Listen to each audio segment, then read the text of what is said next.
അഭിജിത്ത് ദീപ്കയുടെ ഒരു ഫേസ്ബുക്ക് പോസ്റ്റിനെ കുറിച്ച് നമ്മുടെ മാതൃഭൂമിക്കാണല്ലോ അഭിജിത്ത് ദീപ്കയെ സ്പോൺസർ ചെയ്തിരിക്കുന്ന മാതൃഭൂമിക്കാരാണ്. അതായത് ഇന്ത്യയിലെ എന്താ പറയാ BJP ഭരണകൂടത്തെ അട്ടിമറിക്കാൻ വേണ്ടിയിട്ട് വിദേശ വിഘടനവാദ ശക്തികളുടെ ഒക്കെ പിൻബലത്തോടെ രംഗത്തിറങ്ങിയെന്ന് ഡൽഹി പോലീസ് സംശയിക്കുന്ന ജൻസി നേതാവ് എന്നൊക്കെ പറയുന്നു. ഇവനൊരു ജൻസിയല്ലേ, ഇവനെ 10-15 വയസ്സ് പ്രായം കഴിഞ്ഞു, ഇവനൊരു ജൻസിയല്ല. അപ്പോൾ ഇവൻ അമേരിക്കയിൽ നിന്ന് പറന്നിറങ്ങിയത് ഇന്ത്യ മഹാരാജ്യത്തെ രക്ഷിക്കാനാണ് എന്നാണ് മാതൃഭൂമി പറയുന്നത്. ആ മാതൃഭൂമി ഒരു സ്ക്രീൻഷോട്ട് ആയിട്ട ഒരു സംഭവമാണ്. എന്റെ പഠന വായ്പയുടെ വിവരങ്ങൾ തരാം. എന്താണ് പറയുന്നത്? അഭിജിത്ത് ദീപ്ക പറയാണ്, എന്റെ പഠന വായ്പയുടെ വിവരങ്ങൾ തരാം, പക്ഷേ മോദിയുടെ ഡിഗ്രി സർട്ടിഫിക്കറ്റ് കാണിക്കാമോ? എന്താണ് മോദിയുടെ ഡിഗ്രി സർട്ടിഫിക്കറ്റ് ഇവന് കാണണത്രേ. 12 വർഷമായി ഇന്ത്യ ഭരിക്കുന്ന നരേന്ദ്രമോദിയുടെ ഡിഗ്രി സർട്ടിഫിക്കറ്റ് ഈ പാർട്ടിയുടെ നേതാവിന് കാണണമെന്ന്. എന്നാലേ ഇവൻ പറയുള്ളത്രേ ഇവന്റെ സോഴ്സ് ഏതാണെന്ന്. മനസ്സിലായില്ലേ? ഇവന്റെ മനസ്സിലിരിപ്പ്. ഇവനെ മോദിയായിട്ട് താരതമ്യം ചെയ്യാണ്. ഞാൻ എന്റെ എന്താ പറയാ എന്റെ പഠന വായ്പയുടെ വിവരങ്ങൾ തരാം. എന്റെ പഠന വായ്പ അതാണല്ലോ ഞാൻ നേരത്തെ കേരളമോദിയെ കാണിച്ചത്. ഇത്തരത്തിൽപ്പെട്ട ഒരു ആവശ്യം ഉന്നയിച്ചിട്ടുണ്ട്. എന്താണ് ഇയാൾക്ക് എവിടുന്നാണ് ഈ പഠന വായ്പയൊക്കെ തരപ്പെടുന്നത്? എങ്ങനെയാണ് ഇയാൾക്ക് ഫണ്ട് കിട്ടുന്നത്? വിദേശത്ത് പോയി പഠിക്കാൻ എങ്ങനെ ഫണ്ട് കിട്ടുന്നു? എങ്ങനെ ചോദിച്ചപ്പോഴാണ് ദീപ്ക പറയുന്നത്, അതൊക്കെ ഞാൻ പറയാം, അതിന്റെ ആദ്യം മോദിയുടെ ഡിഗ്രി സർട്ടിഫിക്കറ്റ് കാണിക്കട്ടെ എന്ന്. എടോ, ഇന്ത്യൻ പ്രധാനമന്ത്രി ആവാൻ ഏതൊക്കെ ഡിഗ്രി വേണമെന്നാ അഭിജിത്ത് ദീപ്ക പറയുന്നത്? മോദിക്ക് ഡിഗ്രി സർട്ടിഫിക്കറ്റ് ഇല്ലെങ്കിൽ താൻ എന്ത് ചെയ്യണോ? മൂക്കിൽ വലിച്ചു കയറ്റുവോ? മോദിക്ക് ഡിഗ്രി സർട്ടിഫിക്കറ്റ് ഇല്ലെങ്കിൽ മോദിയുടെ യഥാർത്ഥത്തിലുള്ള സർട്ടിഫിക്കറ്റും കാര്യങ്ങളൊക്കെ ഇതിന്റെ നേരത്തെ തന്നെ പബ്ലിഷ് ചെയ്തതാണ്. ഇതൊക്കെ പൊതുമണ്ഡലത്തിലുണ്ട്. എന്നിട്ട് എന്റെ പുതിയ ഉടായ്പാണ്. മോദി ഡിഗ്രി സർട്ടിഫിക്കറ്റ് കാണിക്കട്ടെ, എന്നാ ഞാൻ എന്റെ ഈ പറയുന്ന എന്താ പറയാ വിദേശ വായ്പയുടെ ഒക്കെ സോഴ്സ് ഞാൻ തരാമെന്നാണ് ഈ അധപൻ പറയുന്നത്.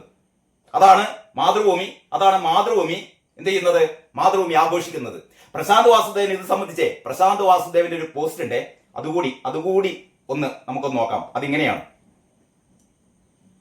മോദിയുടെ ഡിഗ്രി സർട്ടിഫിക്കറ്റും ഈ പോങ്ങന്റെ ഇവരെ പിന്നെ എന്താ വിളിക്കേണ്ടത്? പോങ്ങൻ അല്ലാതെ ബ്രാക്കറ്റിൽ ക്ഷമിക്കണം എന്നിരിക്കുന്നു. ഒരു ക്ഷമിക്കും വേണ്ട, പോങ്ങനാണ്. 1 നമ്പർ പോങ്ങൻ കിഴങ്ങനാണ് ഇവൻ. ആര്? ഈ അഭിജിത്ത് ദീപ്കെ. മോദിയുടെ ഡിഗ്രി സർട്ടിഫിക്കറ്റും ഈ പോങ്ങന്റെ പഠന വായ്പയും തമ്മിൽ എന്ത് ബന്ധമെന്നാണ് പ്രശാന്ത് വാസുദേവ് ചോദിക്കുന്നത്. ഇത് രണ്ടു തമ്മിൽ എന്ത് ബന്ധം? ഇന്ത്യൻ പ്രധാനമന്ത്രിയാവാൻ വിദ്യാഭ്യാസ യോഗ്യത നിശ്ചയിച്ചിട്ടില്ല എന്ന് ഇവനോട് ധ്രുവറാട്ടിയോ ഇവന്റെ പഴയ മുതലാളി കെജ്രിവാളോ ആരെങ്കിലും ഒന്ന് പറഞ്ഞു കൊടുക്കണം. ഇവന്റെ പഴയ മുതലാളിയാണ് കെജ്രിവാള്. ആ കെജ്രിവാളോ അല്ലെങ്കിൽ നരേന്ദ്രമോദിയെ എല്ലാ ദിവസവും 24 മണിക്കൂർ വിമർശിക്കുന്ന ഈ ധ്രുവറാട്ടിയോ ഇവരാരെങ്കിലും ഒന്ന് ഈ പോങ്ങനോട് പറഞ്ഞു കൊടുക്കണം. ഇന്ത്യൻ പ്രധാനമന്ത്രി ആവാനേ പ്രത്യേക ഡിഗ്രി ഒന്നും ആവശ്യമില്ല എന്ന് ഇയാളോട് ഒന്ന് പറഞ്ഞു കൊടുക്കണമെന്ന് പ്രശാന്ത് വാസുദേവ് ഈ മാതൃഭൂമിയുടെ ഈ സ്ക്രീൻഷോട്ടിന്റെ അടിയിൽ വന്ന് കമന്റ് ചെയ്തിട്ടിരിക്കുകയാണ് കേട്ടോ. അദ്ദേഹത്തിന്റെ പോസ്റ്റാണ്. അത് കഴിഞ്ഞിട്ട് അദ്ദേഹം പറയുന്നു, അതൊന്നുമില്ലാതെ തന്നെ 12 കൊല്ലം അങ്ങേര് ഇന്ത്യ ഭരിച്ചതിന്റെ വികസിത ഇന്ത്യയിലേക്ക് കൊണ്ടുപോകുന്നതിന്റെ വിദേശ കലിപ്പ് ഇവനിലൂടെ ഇങ്ങനെ വന്നുകൊണ്ടിരിക്കും. വിദേശ കലിപ്പ് ആർക്ക്? അഭിജിത്ത് ദീപ്കയ്ക്ക്.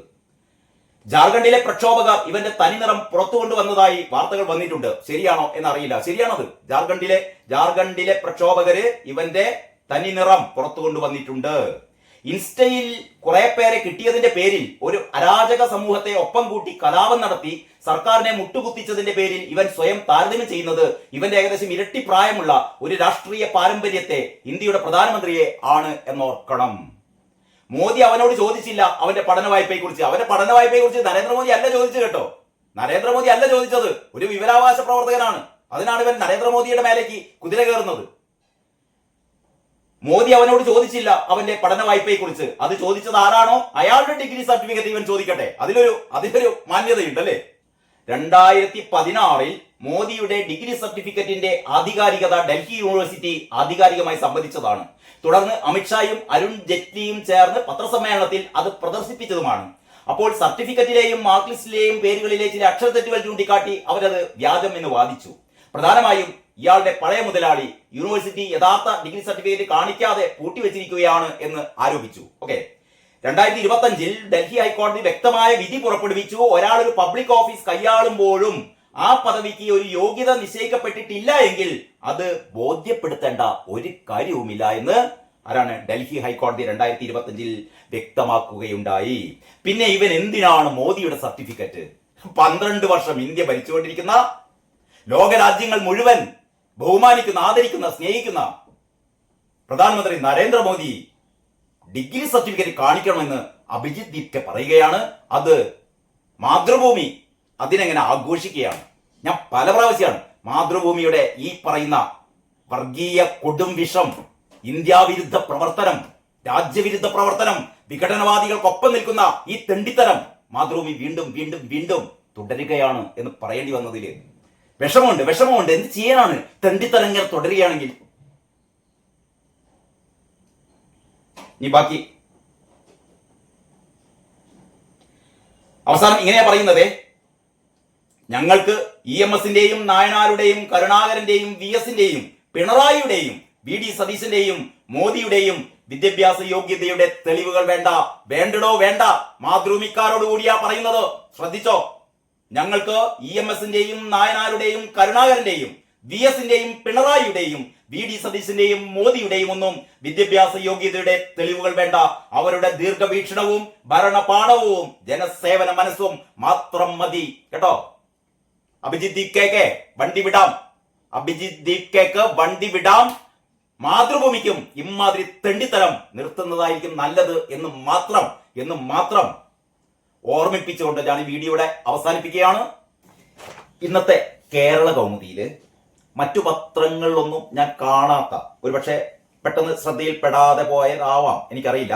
ഏതായാലും ഒന്നാം പുറത്ത് തന്നെ പ്രാധാന്യത്തോടെ കേരള കൗമുദി കൊടുത്ത ഒരു വാർത്തയെക്കുറിച്ചാണ് ഞാൻ ഈ വീഡിയോയിൽ പറയാൻ ഉദ്ദേശിക്കുന്നത്. അതിതാണ്: ജന്തർ മന്ദറിലെ വിദ്യാർത്ഥി പ്രതിഷേധം, നുഴഞ്ഞു കയറി കലാപമുണ്ടാക്കാൻ ജയ്ഷെ ശ്രമം.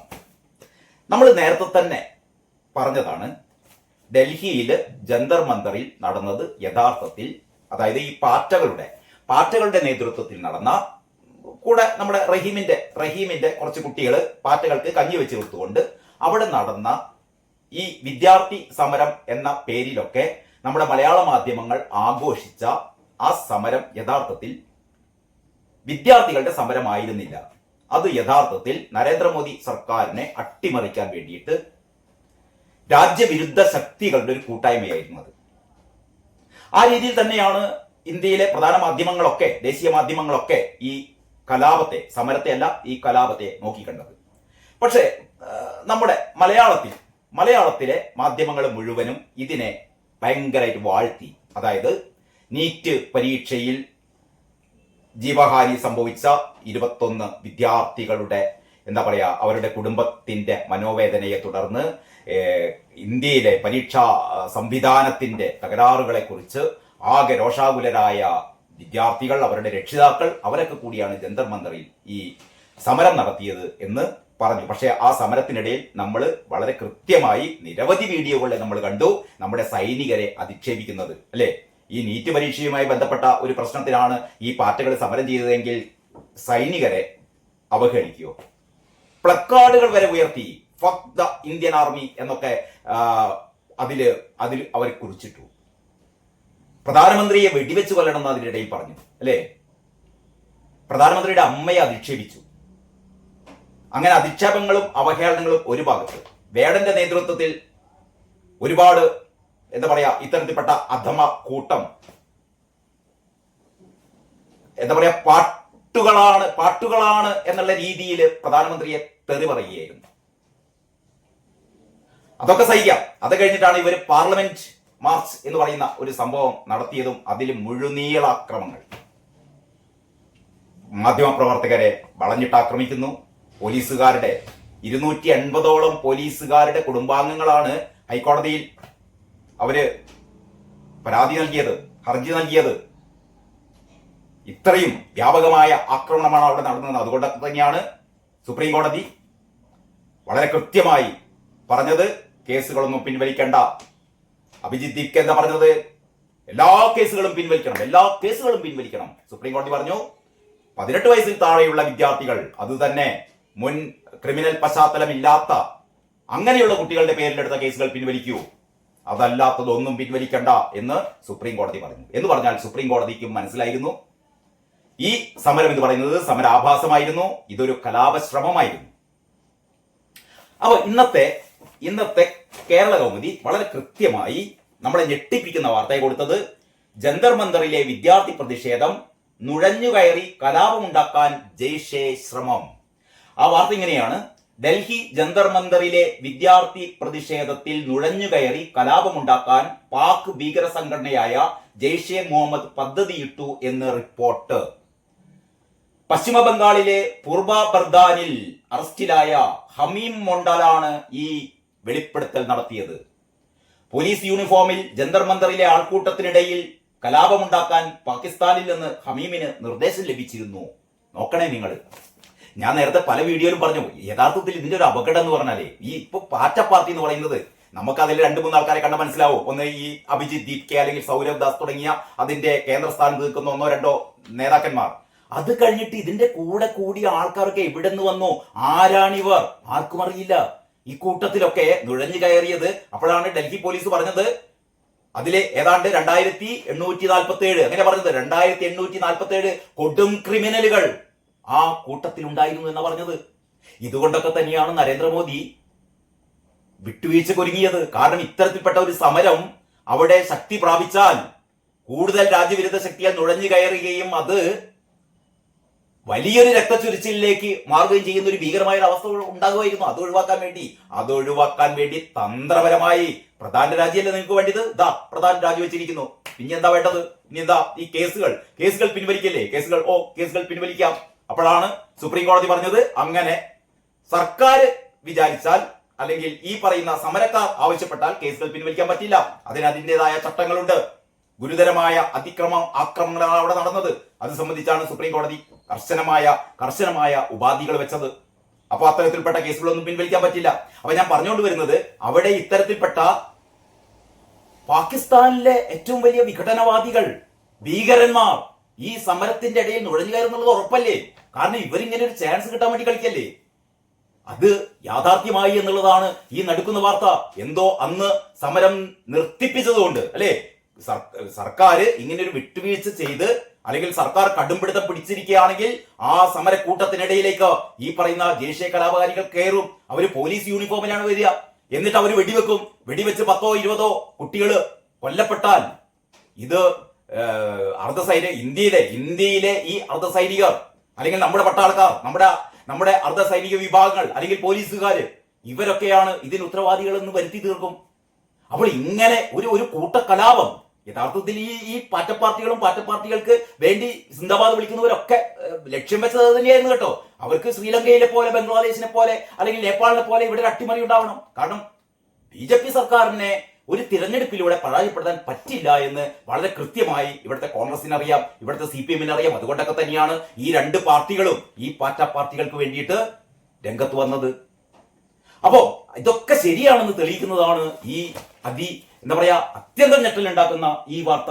എന്നിട്ട് ഇതിൽ പറയാണ്, പോലീസ് യൂണിഫോമിൽ ജന്തർ മന്ദറിലെ ആൾക്കൂട്ടത്തിനിടയിൽ കുഴപ്പമുണ്ടാക്കാൻ പാകിസ്ഥാനിൽ നിന്ന് ഹമീമിന് നിർദ്ദേശം ലഭിച്ചിരുന്നു. വിദ്യാർത്ഥി പ്രതിഷേധത്തിൽ പാക് ഇടപെടൽ ഉണ്ടായി എന്ന് ഡൽഹി പോലീസ് നേരത്തെ സംശയിച്ചിരുന്നു. ഭീകര റിക്രൂട്ട്മെന്റ്, മയക്കുമരുന്ന് ഭീകര പ്രവർത്തനങ്ങളിൽ ഉൾപ്പെട്ട ഷഹസാദ് ബാട്ടി ഗ്യാങ്ങുമായി ബന്ധമുള്ള പാക് ഹാൻഡ്ലർമാരുടെ നിർദ്ദേശപ്രകാരമാണ് ഇയാൾ പ്രവർത്തിച്ചിരുന്നത് എന്ന് പോലീസ് പറഞ്ഞു. റാന, ഉസൈർ, ആബിദ് ഹമദ് എന്നീ പാക് ഹാൻഡ്ലർമാരുമായുള്ള വാട്സാപ്പ്, ടെലഗ്രാം, എലമെന്റ് ചാറ്റുകൾ ഫോണിൽ കണ്ടെത്തുകയുണ്ടായി. UK, മെക്സിക്കോ രാജ്യങ്ങളിലെ അന്താരാഷ്ട്ര സിം കാർഡുകളും പിടിച്ചെടുത്തു. പശ്ചിമബംഗാൾ മുഖ്യമന്ത്രി സുവേന്ദു അധികാരിയുടെ നീക്കങ്ങൾ നിരീക്ഷിക്കാനും ഹമീമിനെ ചുമതലപ്പെടുത്തിയിരുന്നു. പ്രവർത്തകരെ റിക്രൂട്ട് ചെയ്യുക, ബംഗാളിൽ ഭീകര പ്രവർത്തനങ്ങൾക്ക് കളമൊരുക്കുക എന്നീ ചുമതലകളും നൽകുകയുണ്ടായി. 5 മാസം മുൻപാണ് ഇയാളെ പാക് ഭീകര സംഘടന റിക്രൂട്ട് ചെയ്തത്. ജാർഖണ്ഡ് മന്ത്രി ഉമേഷ് റേയുടെ മകനെ ഹണി ട്രാപ്പിൽപ്പെടുത്താൻ ശ്രമിച്ച കേസിൽ അറസ്റ്റിലായ അർപ്പിത സർക്കാർ എന്ന യുവതിയിൽ നിന്നാണ് ഹമീമിനെ കുറിച്ചുള്ള വിവരങ്ങൾ ലഭിച്ചത്. ഹമീം വഴി പരിചയപ്പെടുന്ന രാഷ്ട്രീയക്കാരെ ഹണി ട്രാപ്പിൽ വീഴ്ത്തുകയാണ് അർപ്പിതയുടെ ജോലി. 4 വർഷം മുമ്പ് ഇൻസ്റ്റഗ്രാം വഴി പരിചയപ്പെട്ടതാണ് ഇരുവരും. 2 പേരെയും 14 ദിവസത്തെ പോലീസ് കസ്റ്റഡിയിൽ വിട്ടു. നമ്മുടെ മലയാള മനോരമക്കോ മാതൃഭൂമിക്കോ ഒന്നും ഈ ഒരു വാർത്ത ഒന്നാം പേജിൽ കൊടുക്കാൻ തോന്നിയില്ല. കാരണം അവരൊക്കെ മനസ്സിന്റെ ഉള്ളിൽ ആഗ്രഹിക്കുന്നത് എന്താണെന്ന് ഇപ്പൊ വ്യക്തമായല്ലോ. അപ്പൊ ഇതുപോലുള്ള കേരളമതിയെ പോലുള്ള പത്രങ്ങൾ ഉണ്ടായതുകൊണ്ട് ഇത്തരത്തിൽപ്പെട്ട വാർത്തകൾ ഒന്നാം പേജിൽ ഇടം പിടിക്കുന്നു. മാത്രമല്ല ഇതിന്റെ ബാക്ക് പേജിൽ മറ്റൊരു വാർത്ത കൂടിയുണ്ട്. CJPയുടെ സാമ്പത്തിക സ്രോതസ് അന്വേഷിക്കണം. ഈ പാറ്റ പാർട്ടിയുടെ കൂറ പാർട്ടിയുടെ സാമ്പത്തിക സ്രോതസ് അന്വേഷിക്കണമെന്ന് ആവശ്യമുയർന്നിരിക്കുകയാണ്. അതിങ്ങനെയാണ്: കോക്രോച്ച് ജനതാ പാർട്ടിയുടെ ഫണ്ടിങ്ങും സ്ഥാപകൻ അഭിജിത് ദീപ്കയുടെ സാമ്പത്തിക സ്രോതസ്സുകളും അന്വേഷിക്കണമെന്ന ആവശ്യം വിവരാവകാശ പ്രവർത്തകൻ അമിത് തിവാരി തിരഞ്ഞെടുപ്പ് കമ്മീഷനും Central Board of Indirect Taxes and കസ്റ്റംസിനും എന്ന് പറഞ്ഞാൽ CBIC മഹാരാഷ്ട്ര സർക്കാരിനും ഇത് സംബന്ധിച്ച് പരാതി നൽകി. CJPയുടെ പ്രവർത്തനവും അവർക്ക് ലഭിച്ച ധനസഹായങ്ങളും സംബന്ധിച്ച് 3 പരാതികൾ നൽകിയിട്ടുണ്ടെന്ന് തിവാരി പറഞ്ഞു. രജിസ്റ്റർ ചെയ്യാത്ത രാഷ്ട്രീയ പാർട്ടിയായ CJP സംഭാവനകൾ സ്വീകരിച്ചത് 1951 ജനപ്രാതിനിധ്യ നിയമത്തിലെ സെക്ഷൻ 29A പ്രകാരം തെറ്റാണ്. മുതിർന്ന അഭിഭാഷകൻ കപിൽ സിബലുമായി ബന്ധപ്പെട്ട 1 കോടി രൂപ ഫണ്ടിന് 18% GST ഈടാക്കുന്നത് ആലോചിക്കാനും ആവശ്യപ്പെട്ടിട്ടുണ്ട്. CJP സ്ഥാപകൻ അഭിജിത് ദീപ്കയുടെ പിതാവ് ഭഗവൻ റാവു ദീപ്കയുടെ സ്വത്തുക്കളെ കുറിച്ച് അന്വേഷിക്കാൻ മഹാരാഷ്ട്ര സർക്കാരിനോട് ആവശ്യപ്പെട്ടിട്ടുണ്ട്. 60,000-65,000 രൂപ വരെ ശമ്പളം വാങ്ങിയിരുന്ന 60,000-65,000 രൂപ വരെ മാത്രം ശമ്പളം വാങ്ങിയിരുന്ന MIDC മുൻ ജൂനിയർ എഞ്ചിനീയറായ ഭഗവൻ റാവു ദീപ്കയ്ക്ക് മക്കളെ അമേരിക്കയിൽ അയച്ച് പഠിപ്പിക്കാനുള്ള പണം എവിടെ നിന്ന് കിട്ടി? ദീപ്കെ പഠിക്കുന്നത് എവിടെയാണ്? അമേരിക്കയിലാണ്. എവിടെ നിന്നാണ് ഈ പണമൊക്കെ കിട്ടുന്നത്?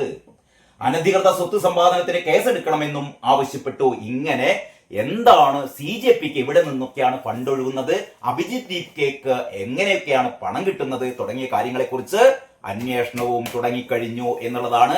എന്ന് പറഞ്ഞാൽ ഏറ്റവും പ്രധാനപ്പെട്ട 2 ഗുരുതര ആരോപണങ്ങളാണ് ഇവിടെ കേരളകൗമുദിയിലുള്ള ഈ വാർത്തയിൽ നിന്ന് നമുക്ക് മനസ്സിലാവുന്നത്. ഒന്ന് ആരോപണമല്ല, ഒന്ന് നടുക്കുന്ന ഒരു യാഥാർത്ഥ്യം.